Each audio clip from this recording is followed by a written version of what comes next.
I'm Ify, and this is The Fighting Show, the show where we break down some of pop culture's best fighting scenes and see what's realistic and what's not. And today, we're breaking down the climax of the Cowboy Bebop movie where Spike Spiegel goes head-to-head with Vincent Volaju. Y'all thought we were just doing live action? Nah, bruh, we in anime too.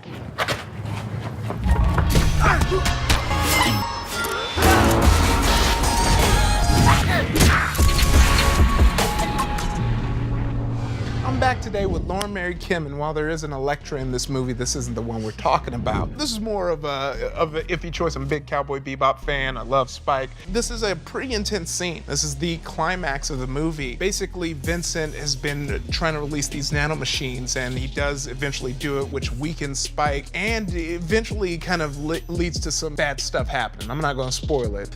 So this is anime. It's a little different, but what'd you think of the scene just off top before we even jump into it? I mean, I think this scene is actually really realistic. They do some tricking elements that maybe 95% of the population could not do, but maybe 5% of the population could do effectively and land a hit. When you say tricking, what do you mean? Like, what was for our non-martial arts heads in the audience? Definitely not me. Spike in this scene throws a roundhouse. It's kind of like a martial art tricking, a form of martial arts meets gymnastics in a very unconventional way. Okay, so it's like trick, like, that's a cool trick, bro, Yeah, like exactly. with my tech deck, versus like trick, like, aha! Yeah. Okay. Yeah. It's really cool because these characters are doing a lot of JKD moves, they're doing some Muay Thai, they're doing some boxing, so. Once again, for the other martial arts not savvy people, not me, of course, what is JKD? JKD spawns from Bruce Lee. It's his martial art that he developed. It's actually called Jeet Kune Do. He took the best of every martial art and made his own martial art. Mega martial art. Yeah, it's a mega martial art. Yeah. That's cool because when I was watching Cowboy Bebop, I just said he was Bruce Lee fighting. So in this scene, both characters have been shot. So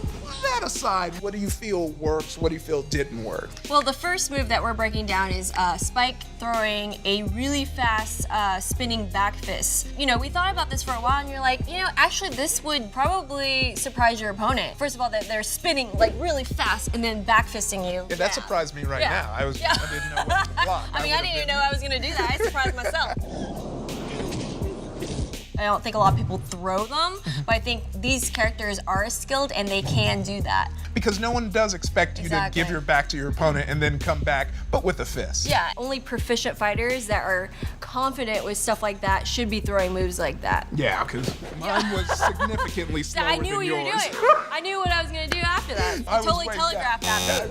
Another element I noticed was interesting is like Spike throws a roundhouse and he catches it, which is super realistic, right? Yeah. But then he does a 540 to his face. Yeah, which with a gunshot. I don't know if you would do that. Yeah, and then another move was that Sailor Moon roundhouse, which, you know, I don't know if you would do that in a fight as well. Okay, so there are a lot of factors going on here. They've been shot, they're tired, they've been fighting for a while, and Spike's fighting off a virus. So how do your changes make it more effective in a realistic setting?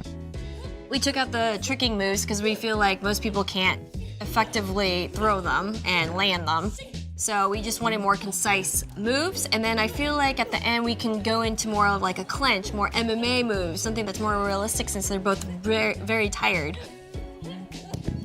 And at the end, Spike in the movie, he gets saved by Elektra, but you can't depend on someone saving your ass all the time. So that's why we kept it realistic at the end, where Spike throws him down to the ground, and then we end it there.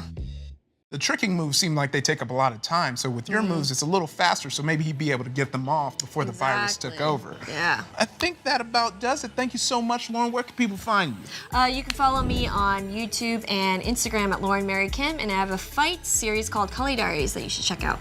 And you know what, Iffy Nation? It's Ify on Twitter and Instagram. And make sure you're subscribing to Gamma Ray, like and comment below what fights you want to see in the future. And make sure you stick in, come back around next week. We're doing Star Wars. I ain't even gonna tell you which one, but we're doing a Star War. I'll see y'all next week.